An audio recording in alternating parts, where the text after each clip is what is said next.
Hello, what is going on, you guys? It is Dank Dread here, and today I'm going to be showing you how to take apart one of these original NES systems, clean out like the 72-pin connectors, get it all looking fresh, and also how to take out the regional lock on it. So, all you're going to need, you don't need any honestly special tool here, we're just going to need a Phillips head to open it. And so, you just flip it over, you're going to see 6 screw holes. 1, 2, 3, 4,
on this, so I'm going to go ahead and speed up the process for you.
so that you don't break.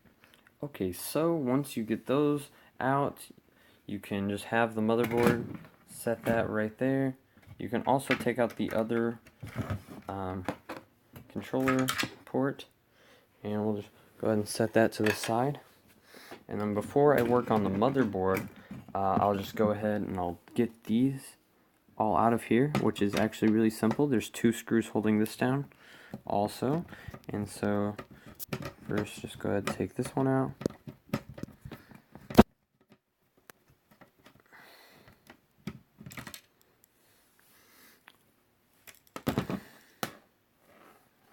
Okay, and the other one is right behind this.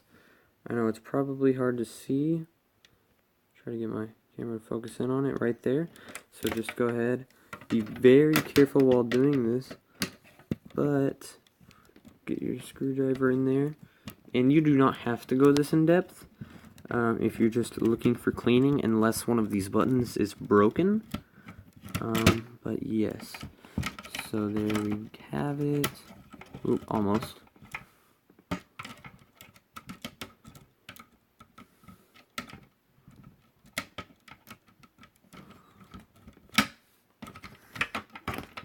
Okay, so then you pull this out slowly. And then we can go ahead and put this over to the side also. And then here, I dropped a couple of screws while I was doing this. But there we go. And so this is the main casing right there.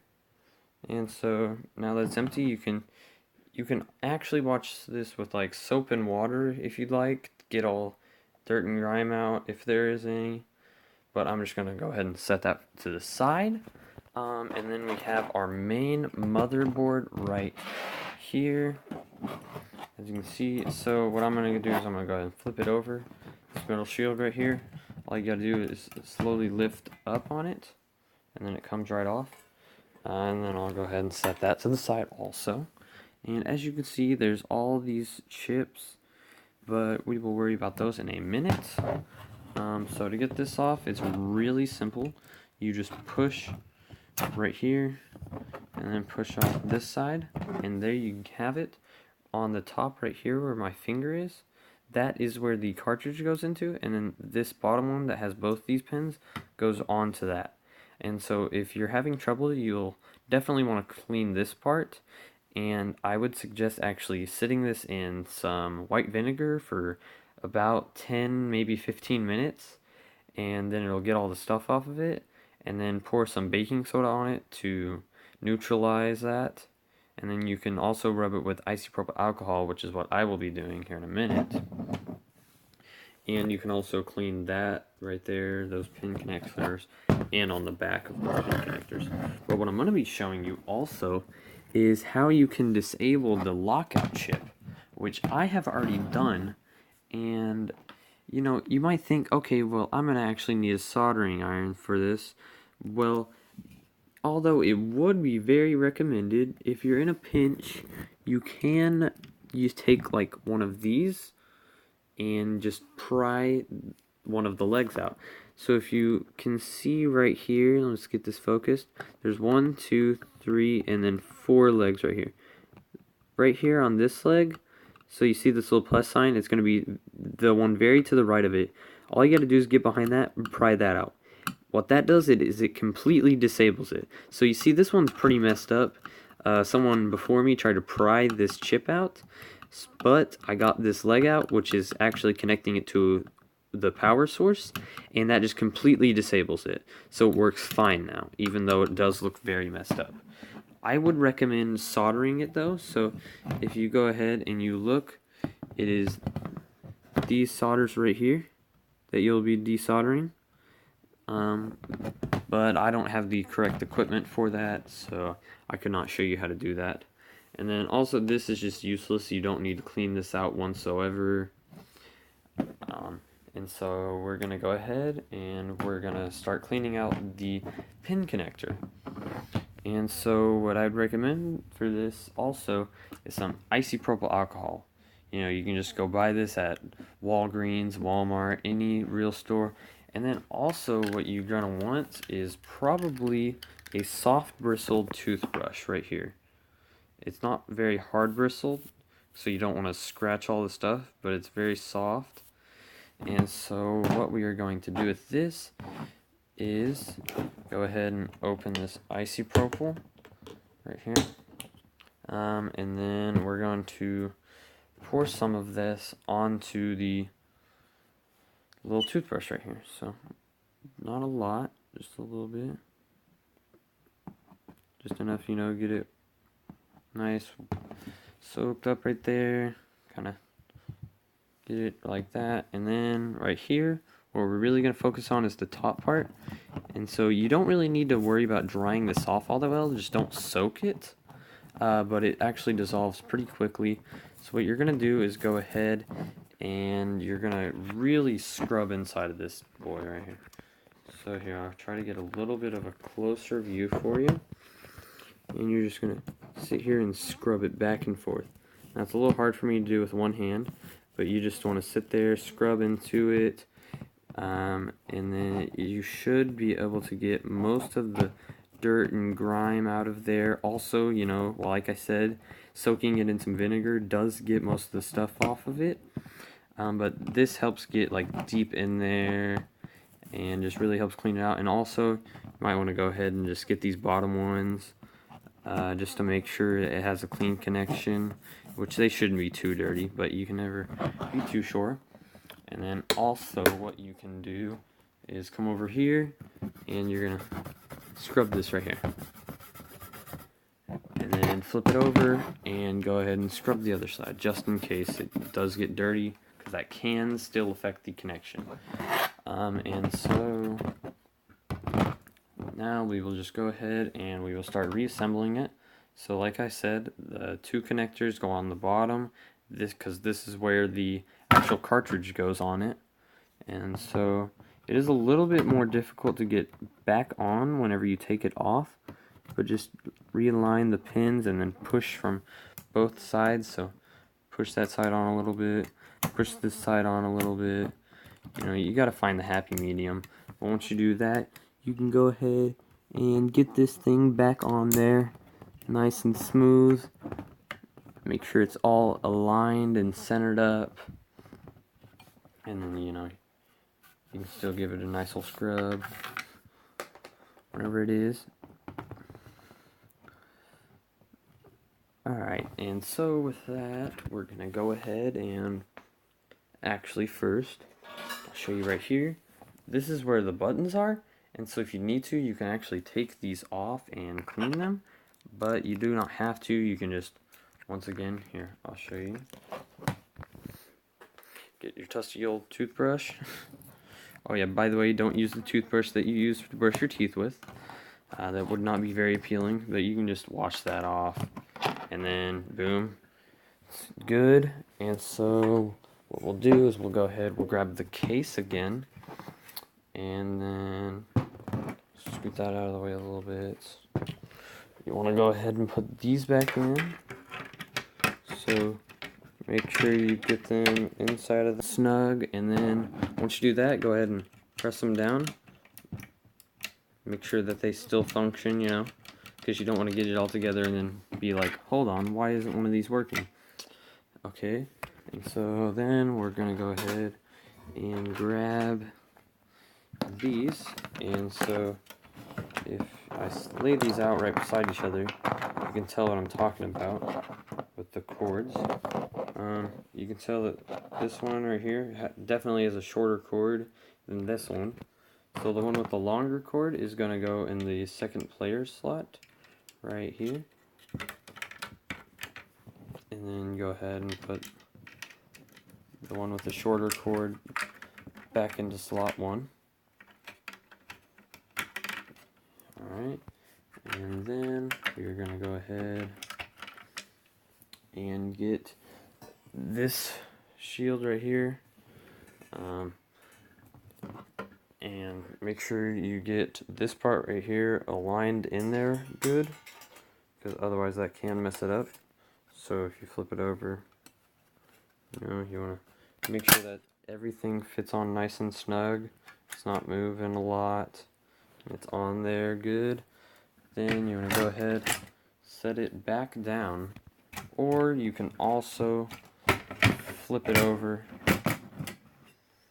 and then attach these like so. Oof, yeah. This is probably the worst part to do one-handed, not gonna lie. But you go ahead and plug that in, and then go ahead and plug the long cord in. You're gonna have to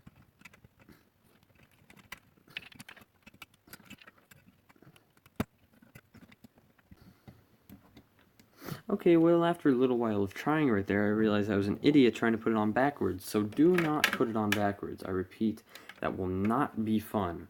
Because you can definitely break that. And so then we're going to go ahead, we'll put it back on. Make sure you line each of these little plastic things on there.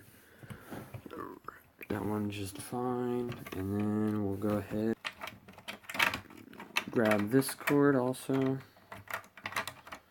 And then plug it right in here.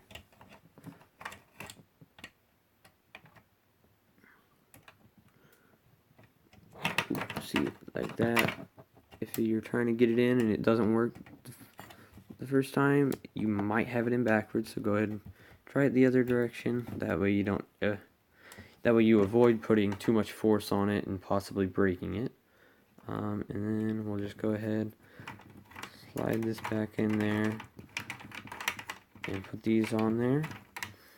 And we will go ahead and get this and put it back on there, because otherwise these will keep sliding in and out, and that just gets really annoying whenever you're trying to put this back together. And so, you know, you just go ahead, put that on there, and we'll flip it over, grab these screws,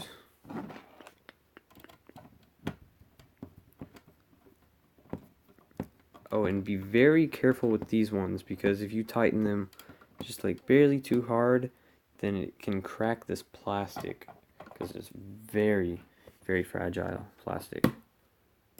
And so just like, don't use any force really, just sort of spin it. If you have a good screwdriver, you might need to use a little bit of force, you know, to avoid stripping the screws.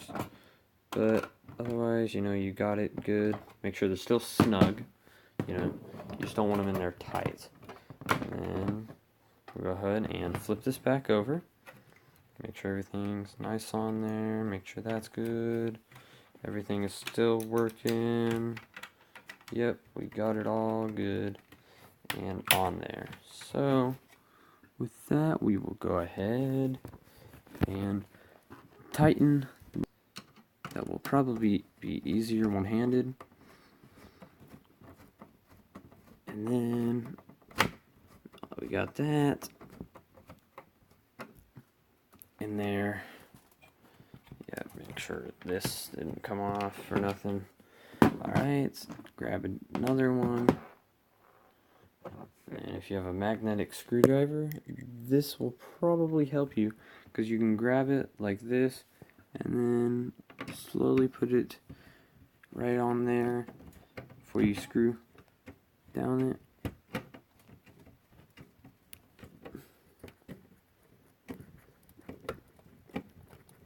Okay, we're almost done, and now we got it on there nice and snug, so our motherboard will not fall out if we try to remove it.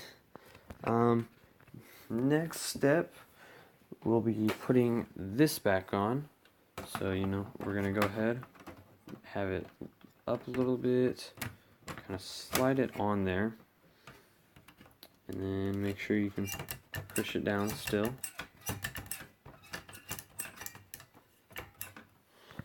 Okay, and then we're gonna go ahead and first we're gonna put in these gray screws. And remember, this one right here, just to avoid any confusion, because you don't mix this up. So we'll go ahead and take that one away, and then grab another gray screw, and then go ahead and screw this on, tie it all down, make sure nice tie on there, and then go ahead and put the back screws on. There you go. You don't want to tight, don't break the plastic. It is very lightly, but it can happen. I've seen it. Alright, we'll get this one down. We'll go ahead and move to the front ones. Yeah, that one probably messed it up. on these front ones, you want to be very careful. You don't want to tighten one down too hard before tightening another down at all. So we'll give this quite a few spins, but then we'll go ahead and we'll throw the other side screw right on there, maybe. Alright, and then go ahead, tighten that one down too.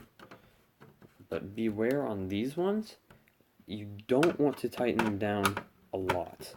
Get them down to where it's like pretty tight, to where if you're just barely using a lot of force, you know, you can't really spin it all that well. And then give it like an unscrew and probably a half. Alright, so then go ahead and do the same with the other. And then go ahead, you know, give it like an unscrew and a half. Because, and then you also want to make sure that this clicks down. See how this is, gotta use a lot of force and I can't click it down from one of the sides? That is because one of these screws, or both of them, are too tight. So I'll go ahead and give that 2 unscrews, that 2 unscrews, and then you're going to make sure you can press it down from all sides. Now, this might not be necessary for yours, but I know for a lot of people this is the case, because this happens quite often. So you just want to make sure that that will go on there very snug, smooth, and then after that we'll go ahead, get this shield, put this back on here, make sure that this little plastic piece right here is through that hole, and then go ahead, start putting in your screws one by one.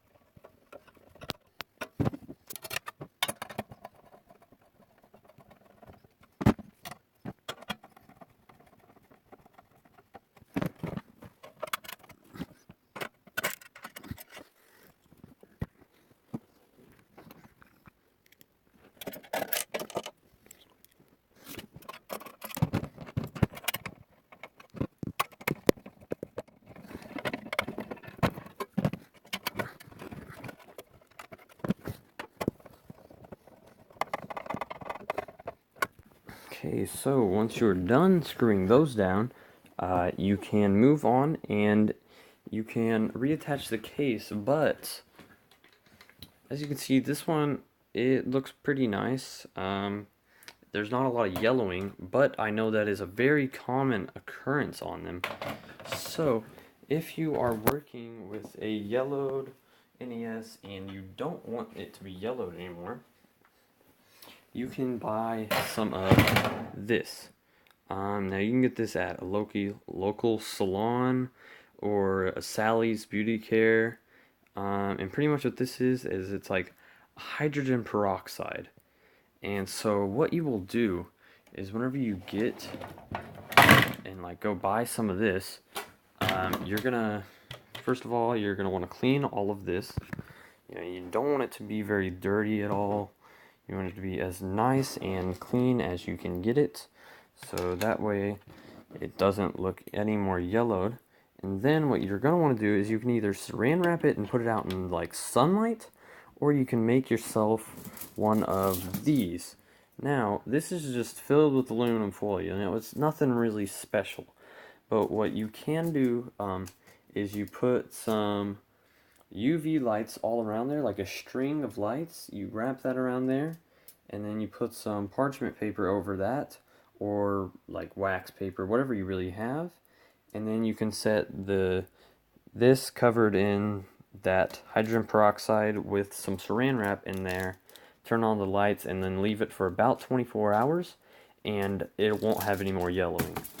But you don't, this isn't necessary, it just speeds up the process. Otherwise it takes around 36 hours depending on how bright it is in your area. And so, but I won't be showing that because that will take a while, and I'm just trying to get this video out.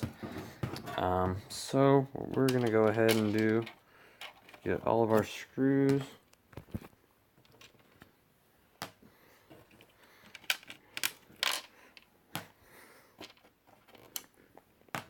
we're gonna get all of our screws.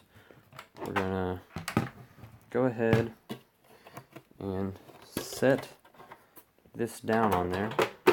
Now make sure that it sets down nice, you know, you can tell that it's connected on there. And then you're gonna flip it over, and then just go back and screws on. And just like how I was saying, you need to screw on the front screws on the cartridge right down. You need to screw these on pretty light, otherwise it will also do this effect. So screws in the front, you want to put them pretty light. You can kind of have me where it's on there pretty solid, but at the same time, it still will work. So you know, just kind of tighten these a little bit, and unlay it, just using this. Go ahead, screw these on in, take this up.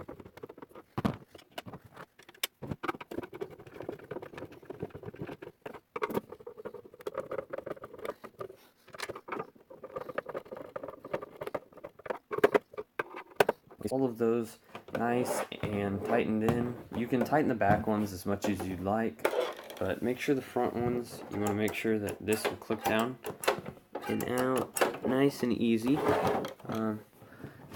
So, you know, demonstration right here, you can see that it's pretty good, but you want to make sure that this isn't too loose.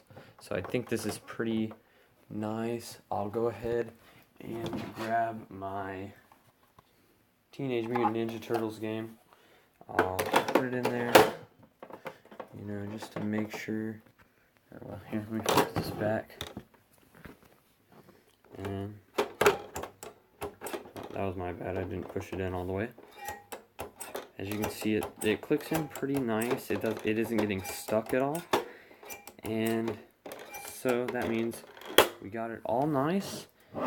So if you guys enjoyed this video, please hit the like button and subscribe, and comment down below if you would like me to do any more consoles. I will probably be releasing how to clean an NES out and remove that region lock chip pretty soon. So thank you guys, and see you next video.